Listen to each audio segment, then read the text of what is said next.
राज्यघटना वाचवली पाहिजे। कांग्रेस के सांसद चंद्रकांत हंडोरे व भीम शक्ति महाराष्ट्र राज्य की ओर से पदाधिकारी बैठक का आयोजन किया गया। इस बैठक में चंद्रकांत हंडोरे व भीम शक्ति महाराष्ट्र राज्य के पदाधिकारियों ने क्या कुछ कहा, आइए उनसे ही जानते हैं और देखते हैं बैठक के कुछ झलके। याच मुद्द्यावर आमच्या भीम शक्तीच्या कार्यकर्त्यांनी काँग्रेसला आणि महाआघाडीला समर्थन देण्याचं काम सुरू केलेलं आहे। त्यामुळे या नेत्यांचं ऐक्य होईल न होईल त्याच्याबद्दल आज काही सांगता येत नाही, परंतु ॲज सच भीमशक्तीची ताकद पूर्ण महाराष्ट्रभर एवढी ताकदवान आहे। कुठल्याही नेत्याच्या जेवढे त्यांचे पक्ष मजबूत आहेत तेवढी आमची भीमशक्ती सुद्धा महाराष्ट्रामध्ये मजबूत आहे आणि भीमशक्तीच्या वतीनं आम्ही काँग्रेस आघाडीला समर्थन देत आहोत। पक्ष तुम्ही जसं म्हटलं की अनेक वेळा लोकांना एकत्र आणण्याचा प्रयत्न केला, पण निवडणूक आली की ते फुटले जातात। नेमकं हे फुटण्याचं कारण काय? सत्ता कारण आहे की राजकारण आहे किंवा कुठला तांत्रिक स्वायत्त यंत्रणेचा दबाव आहे? नाही, आपण आता बघत असाल की मागच्या अनेक निवडणुका झाल्या, उद्या होणारी लोकसभा सुद्धा बघा। या सगळ्या निवडणुकांमध्ये अगोदरच्या चर्चा वेगळ्या होतात आणि निवडणुकीच्या तोंडावर मात्र प्रत्येक जण आपला सवता सुभा उभा करतो। आता ह्याचं मागचं राजकारण काय हे गणित तुम्हालाही माहिती आहे। मला असं वाटतं की नेमके का फुटतात आणि का विरोधात लोक जातात। जर वंचित बहुजन आघाडी जर एकत्र आलेली तिसरा फ्रंट तयार करायचा म्हणतात, याचा फटका काँग्रेसला किंवा महाविकास आघाडीला राज्यामध्ये पडू शकतो, ते कशा प्रकारे भरून काढलं जाईल? नाही, तुम्ही एक बघा की मागच्या लोकसभेच्या निवडणुकीच्या वेळेस वंचित बहुजन आघाडीचं मताधिक्य ते तुम्ही लक्षात घ्या।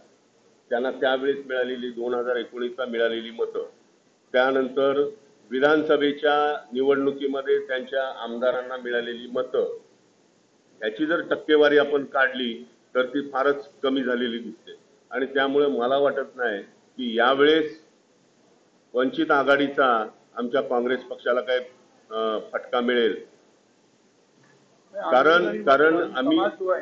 कारण आम्ही सगळे भीमशक्तीच्या माध्यमातून काँग्रेसच्या मागे उभे असल्यामुळे निश्चितपणे काँग्रेसला त्याचा फायदा होईल। बाळासाहेब आंबेडकरांचं मत परिवर्तन करायचा प्रयत्न करणार।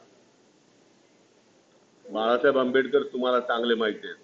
इंडिया गाडी जो होता आता वेगवेगळे गाणी आहेत आणि काँग्रेस त्यांच्या सोबत आहे का? नाही, प्रश्न नाही कळला तुमचा। इंडिया गाडी सोबत आणि राष्ट्रवादी एकत्र आहे का? एकत्र चुनाव लढणार आहे का? एकत्र काँग्रेस पक्ष, सन्माननीय उद्धव ठाकरे साहेब, माननीय शरद पवार ते महाविकास आघाडीमध्ये आहेतच ना, एकत्रितपणे निवडणूक लढवतात। याला जोडून असा प्रश्न की कालपासून चर्चा सुरू झालेली आहे की काही जागेवर मैत्रीपूर्ण लढत जी आहे ती महाराष्ट्रात पाहायला मिळाली। त्यात सांगलीची जागा असो, भिवंडीची असो, तुमची स्वतः दक्षिण मध्य मुंबईची रामटेकची आणि उत्तर मध्य मुंबईच्या सुद्धा जागेवर मैत्रीपूर्ण काँग्रेस उमेदवार देणार आणि असा प्रस्ताव दिल्लीत मांडला जाणार आहे। तुम्ही सुद्धा आता दिल्लीत असतो? नाही, मला याबद्दल काही माहिती नाहीये, परंतु मी आपल्याला सांगू इच्छितो की काही जागावर थोडासा वाद आहे, पण निश्चितपणे आमचे वरिष्ठ नेते या संबंधामध्ये निश्चित तोडगा काढतील आणि समन्वयानं एकच उमेदवार प्रत्येक ठिकाणी उभा केला जाईल। जागा वाटपावरून वारंवार काही खेळ समोर येत आहे, कधी सोडवले जातात? अजूनही जागा वाटपाच्या अनेक जागा या डिक्लेअर होणं बाकी आहे, त्याकडे कसं पाहतात? आहेत ना, थोड्याफार फरकानं वाद आहेत, काही मोजक्या जागावर आहे। जवळजवळ 42-43 ठिकाणी तर एकत्रित आहे। ज्या 4-5 जागांचा जो वाद आहे तो निश्चितपणे मिटवला जाईल आणि 48 जागेवर सिंगल उमेदवार महाविकास आघाडीचा असेल। तर आज राष्ट्रवादीची यादी तुमच्या सोबत असलेल्या राष्ट्रवादीची यादी देणार आहे। भिवंडीसाठी तुम्ही दयानंद स्वर्गीय यांचं नाव पुढे केलं होतं, पण बाळामामा म्हात्रे यांच्या नावावर शिक्कामोर्तब होण्याची आमचे बरोबर आहे। भिवंडी हा काँग्रेसचा बालेकिल्ला आहे। काँग्रेसचे अनेक त्या ठिकाणी दिग्गज नेते आजही काँग्रेस पक्षामध्ये आहेत। भिवंडी महानगरपालिकेची सत्ता काँग्रेस पक्षाच्या हातात होती मधल्या काळामध्ये आणि त्यामुळं काँग्रेसचा प्रभाव त्या मतदारसंघामध्ये असल्यामुळं काँग्रेसनं ती जागा मागितलेली आहे, परंतु आता माननीय शरद पवार साहेबांच्या राष्ट्रवादीने सुद्धा तिथे दावा केलेला आहे. निश्चितपणे म्हणजे अध्यक्ष खरगे साहेब, पवार साहेब, वरिष्ठ नेते सर्व एकत्रित बसून याच्यावर तोडगा काढू शकतील. ज्याप्रमाणे वर्ध्यामध्ये अमर काळेंना उमेदवारी देण्यात आली, काँग्रेसमधून त्यांना राष्ट्रवादीत काल देण्यात आलं आणि आता कदाचित त्यांना लोकसभेची जागा देखील डिक्लेअर होईल. अशा प्रकारचे या जागा वाटपावर जे आहे तो पर्याय निघेल का या उरलेल्या ह्याच्यामध्ये उमेदवार नाही तर काय, अमर काळे हे आमच्या काँग्रेस पक्षाचे ज्येष्ठ नेते आहेत, माजी आमदार आहेत, काँग्रेस पक्षाची विचारसरणी आहे. परंतु आता आपण बघत असाल की देशामध्ये जगातली सगळ्यात मोठी लोकशाही आहे आणि लोकशाहीमध्ये प्रत्येकाला आपापलं मत मांडण्याचा आणि आपण राजकीय दृष्ट्या काय करायचा याचा अधिकार प्रत्येकाला आहे. त्यामुळे त्याच्याबद्दल मला काही जास्त कॉमेंट करता येत नाही. आयाराम गयारामाचं राजकारण निश्चितपणे या निवडणुकीनंतर संपुष्टात येईल आणि त्या दृष्टिकोनातून काँग्रेस निश्चित ठोस पावलं उचलेल असा मला विश्वास आहे.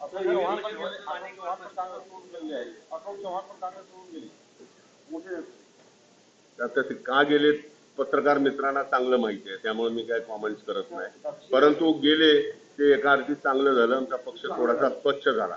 दक्षिण मध्य मुंबई आंबेडकरी चळवळीचा गड आणि नेमकी हीच जागा दुसऱ्या पक्षालाच होती, ज्यामध्ये काँग्रेस पक्ष असेल किंवा तुमचा यामध्ये प्राबल्य होतं. धारावी असेल, हा भाग असेल किंवा एकावेळी सायन्सचा असेल, मोठ्या प्रमाणात यामध्ये आंबेडकरी चळवळीचं मतदान असताना तुम्ही शिवसेना उद्धव बाळासाहेब ठाकरे गटाला ही जागा तोडली. त्यामुळे तुमच्यामध्ये सुद्धा काही ठिकाणी नाराजी आहे. हा जो मतदारसंघ आहे पुन्हा काँग्रेस मागणार का? कारण यापूर्वी 2 वेळेस गायकवाड साहेब सुद्धा खासदार होते. नाही, आपण ज्या ठिकाणी बसलेलो आहे हा दक्षिण मध्य मुंबईचा एक भाग आहे. चेंबूर हा आंबेडकरी चळवळीचा बालेकिल्ला आहे.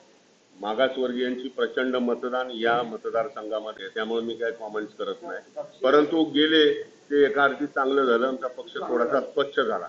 दक्षिण मध्य मुंबई आंबेडकरी चळवळीचा गड आणि नेमकी हीच जागा दुसऱ्या पक्षालाच होती, ज्यामध्ये काँग्रेस पक्ष असेल किंवा तुमचा यामध्ये प्राबल्य होतं. धारावी असेल, हा भाग असेल किंवा एकावेळी सायन्सचा असेल, मोठ्या प्रमाणात यामध्ये आंबेडकरी चळवळीचं मतदान असताना तुम्ही शिवसेना उद्धव बाळासाहेब ठाकरे गटाला ही जागा तोडली. त्यामुळे तुमच्यामध्ये सुद्धा काही ठिकाणी नाराजी आहे. हा जो मतदारसंघ आहे पुन्हा काँग्रेस मागणार का? कारण यापूर्वी 2 वेळेस गायकवाड साहेब सुद्धा खासदार होते. नाही, आपण ज्या ठिकाणी बसलेलो आहे हा दक्षिण मध्य मुंबईचा एक भाग आहे. चेंबूर हा आंबेडकरी चळवळीचा बालेकिल्ला आहे. मागासवर्गीयांची प्रचंड मतदान या मतदारसंघामध्ये आहे. मुस्लिमांचं मतदान आहे. झोपडपट्टी आणि कामगारांचा मोठा या परिसरामध्ये ठिकाण आहे आणि त्यामुळं काँग्रेस पक्षाने ही जागा मागितलेली होती आणि अजूनही आमची जागा मागण्याची डिमांड आहे. कारण हा दक्षिण मध्य मुंबई निश्चितपणे काँग्रेसला ही सीट जिंकून आणू शकतो एवढी ताकद या ठिकाणी आहे. परंतु आता त्यांचं म्हणणं असं आहे की आमचा सिटिंग या ठिकाणी खासदार राहुल शेवाळे होते, आम्ही त्यांना सांगितलं तर ते सोडून गेलेले आहे. त्यामुळे आता तुमचा क्लेम त्या ठिकाणी तुम्ही न करता ती काँग्रेस पक्षाला सोडावी, परंतु ते आग्रही आहेत. परंतु ही जागा ज्या 3-4 जागा सुटण्याच्या मार्गावर आहेत त्याच्यामध्ये ही जागा आहे, तर निश्चितपणे याही जागेचा तिढा सुटेल अशी अपेक्षा आहे. याच दक्षिण मध्यच्या बाजूला जो उत्तर मध्य मुंबईचा भाग आहे त्याच्यावरही अद्याप तिढा केलेला नाही. काँग्रेसकडून नेहमी कोणाच्या नावाची चर्चा आहे, कारण की यंदा प्रिया दत्त लढणार की नाही ह्याच्यावरही प्रश्न अनेक नावं समोर येतात. प्रिया दत्त, राज बब्बर, नसीम खान ताईंना पण जर या दक्षिण मध्यमधून भेटले नाही तर या उत्तर मध्यमध्ये आणता येईल अशी चर्चा. नेमकी तिथे कोणाची वर्णी लागण्याची शक्यता आहे? नाही, बघा की प्रिया दत्त ज्या ठिकाणी खासदार होत्या ती जागा ऑलरेडी काँग्रेस पक्षाला सुटलेली आहे. आता आमच्यामध्ये सुद्धा अनेक मास्तबर नेते आहेत, कुणाला संधी द्यायची कुणाला नाही संधी द्यायची हे आमचं हायकमांड ठरवेल आणि निश्चितपणे ती सीट जिंकून आणणारा एखादा सक्षम उमेदवार निश्चितपणे त्या ठिकाणी दिला जाईल.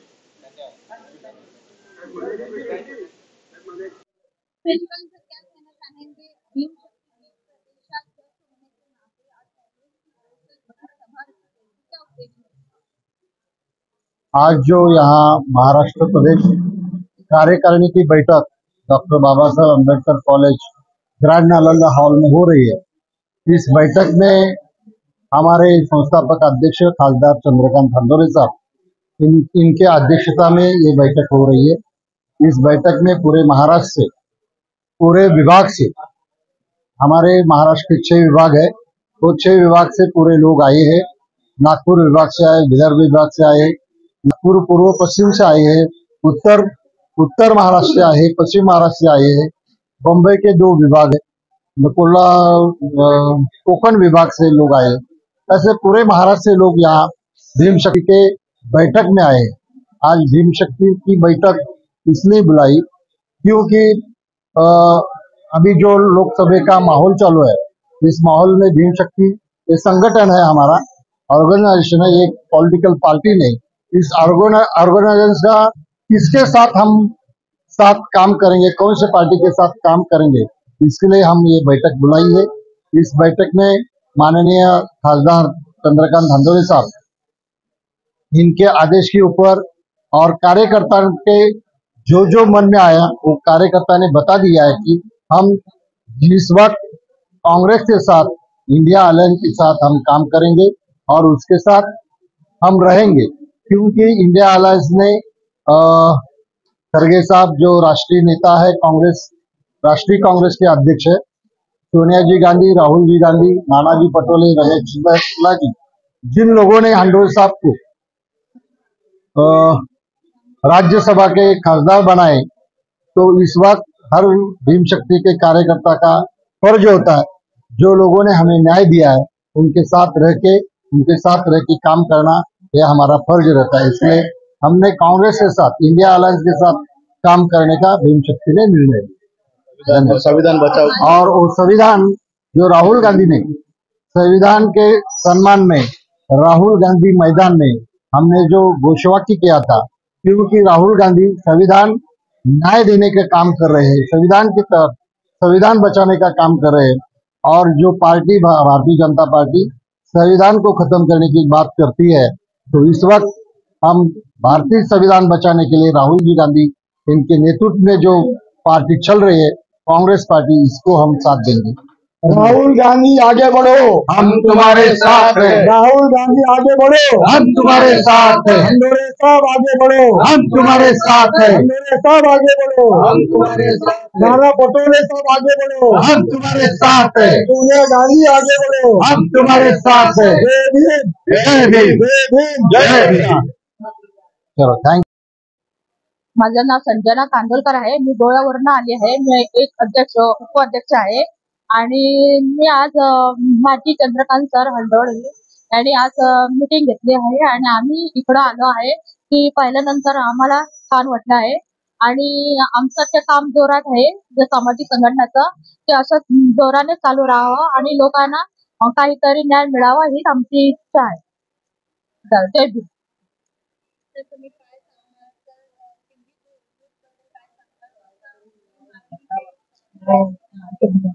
कधी केलाच नाही हो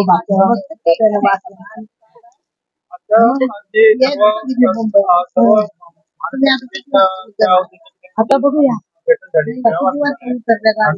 गाडी किती वाजता